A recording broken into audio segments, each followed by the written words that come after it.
पाकिस्तान जो मुतालबो मनी वरतो आहे। सिंध हुकूमत कराची में 53 नयूं यूनियन काउंसिल्स कायम करे छॾियूं। नोटिफिकेशन जारी कयो वियो आहे। नाज़रीन, सिंध हुकूमत कराची में यूसीस वधाइण वारो MQM पाकिस्तान जो मुतालबो मनी वरतो आहे। सिंध हुकूमत कराची में 53 नयूं यूनियन काउंसिल्स कायम करे छॾियूं आहिनि, जंहिंजो नोटिफिकेशन भी जारी कयो वियो आहे। कराची में यूनियन काउंसिल्स जो तादाद 246 मां वधाए 299 कयो वियो। नोटिफिकेशन जारी कयो वियो। इन हवाले सां लाइन ते मौजूद आहे कराची मां सगीर चांडियो। जी सगीर, छा तफ़सील आहिनि?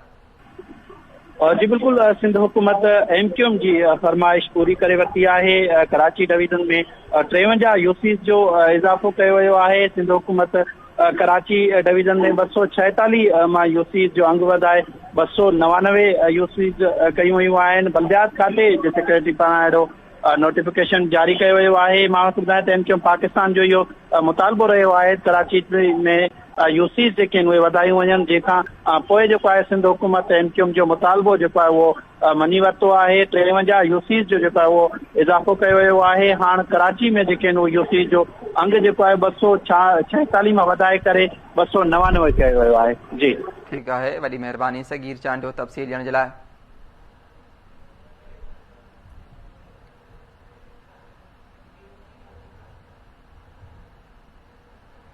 नाज़रीन, PTI पंजाब में चूंड मुहिम